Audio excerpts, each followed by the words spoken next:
Julie Dungeloff, vous êtes devant l'hôpital Bichat dans le 18e arrondissement de Paris, alors qu'on apprend que le Premier ministre Sébastien Lecornu va tenir une réunion d'urgence dans l'après-midi pour suivre la situation sanitaire. Il y a donc 5 patients qui sont hospitalisés dans l'hôpital derrière vous, dont une personne testée positive, dont la ministre parlait à l'instant, dont l'état de santé s'est vraisemblablement dégradé ces dernières heures.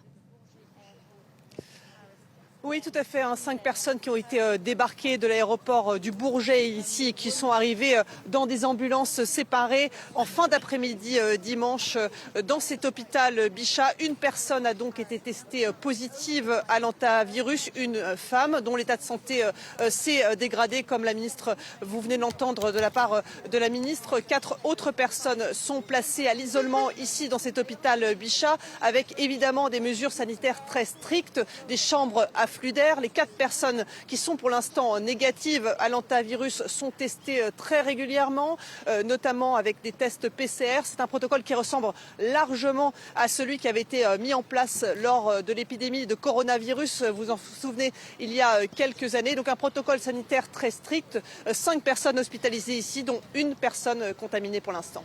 Et on a appris aussi ce matin, Julie, que les autorités françaises recherchaient plusieurs personnes parmi les 22 cas contacts identifiés, des Français qui se sont vraisemblablement retrouvés dans des vols empruntés par les passagers de la croisière au gré de ces escales, c'est ça ?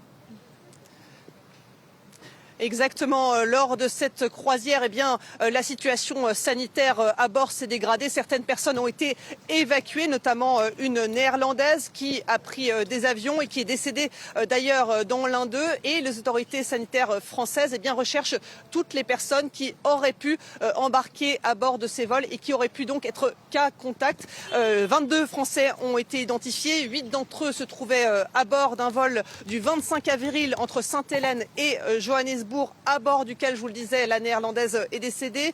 14 auraient été à bord du vol Johannesburg-Amsterdam, dans lequel la même passagère a été brièvement embarquée. Et donc, ce qu'indiquent les autorités françaises, c'est que toute personne qui était à bord de ces vols doivent se signaler auprès des autorités et se placer à l'auto-isolement. Les autorités françaises qui ont pris des mesures très strictes dans la nuit à travers un décret dans le but de briser toute chaîne de contamination. Toute personne qui est susceptible d'avoir été en contact avec le virus pourrait être donc placée en quarantaine. Et Sébastien Lecornu, vous l'avez dit, a prévu une nouvelle réunion concernant l'hantavirus cet après-midi à Matignon. Merci beaucoup Julie Dungeloff depuis l'hôpital Bichat dans le 18e arrondissement de Paris. On a appris aussi ce matin que l'un des passagers américains avait été testé positif à l'hantavirus.